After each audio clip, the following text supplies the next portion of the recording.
Okay, let's take this 1971 Austin Mini Cooper S Mark III for a spin. This has just come out of our workshop. We took it in part exchange a little while ago, and it disappeared straight into our workshop to be thoroughly sorted out because the previous owner hadn't really used it very much.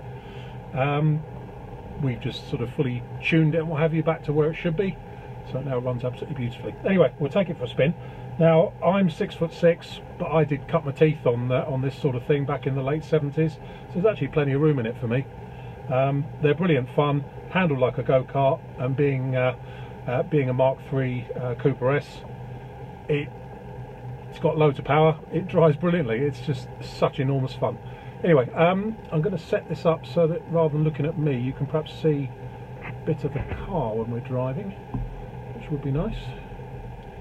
But let's turn that round a bit and see where that gets us. There's not a lot of space really to move the video camera about in this. Anyway, let's fire it up. Ignition light comes on the way it should. Starts on the button and the oil pressure goes straight up. I've just done about 3 or 4 miles in it, so it's nicely warmed up. The oil pressure is sitting at 60 psi. Stays there nicely. It doesn't overheat. There's no signs of any misfiring, hesitancy or overheating now, so certainly once it's warmed up. Obviously when you're using the choke it just is a little bit fluffy, but that's normal. And off we go.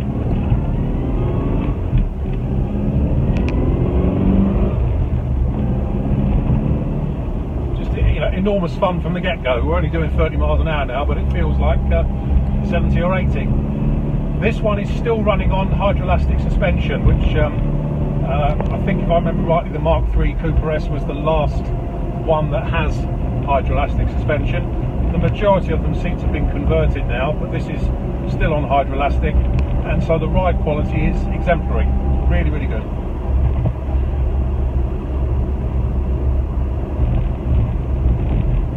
And as far as sort of steering goes, it's like a Mini, it's like a go-kart. Braking wise, it's obviously got proper Cooper S discs on the front, so it stops nicely, also with a servo. Handles brilliantly.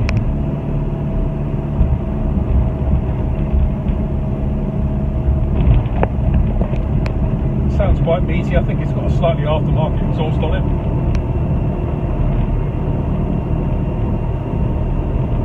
Now doing 40 miles an hour. The oil pressure gauge is at 75 psi, so no issues there.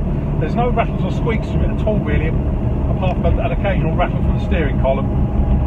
But mechanically there's no nasty rattles. If you do hear any clunks, it's from the video camera mount itself rather than from the vehicle.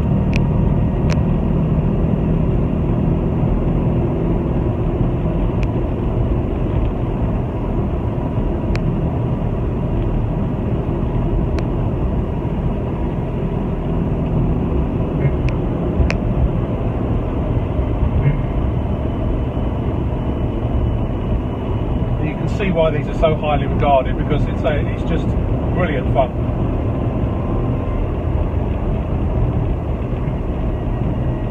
If I let my foot off the throttle sharply, there's no backlash in the transmission, or the engine isn't sort of moving back on the mounts or anything. Anyway, let's give it some beat.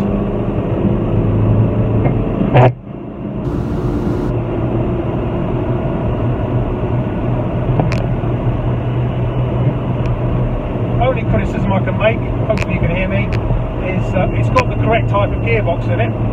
We've checked all the numbers on it. The gearbox is the correct one.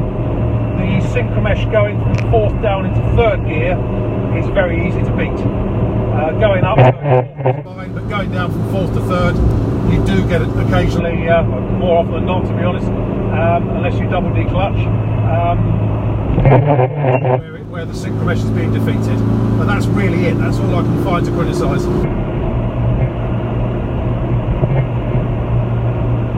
As I say, we're doing 60 now, and it feels like we're doing 120.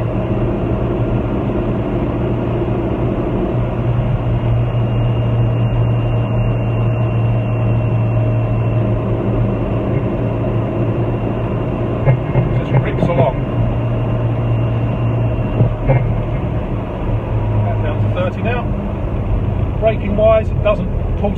right or anything. Obviously the disc brakes give a nice feel.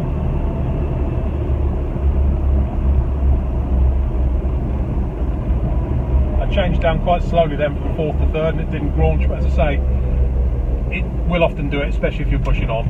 It will just launch from fourth to third, but all the other synchro meshes are absolutely fine on it. Anyway, that's about it. Not much more I can say. She's enormous fun. I absolutely love it. My name is Simon. You can reach me in the office on 0118 907 1495, or you can go to our website, which is www.motodrome.co.uk for any further information. End.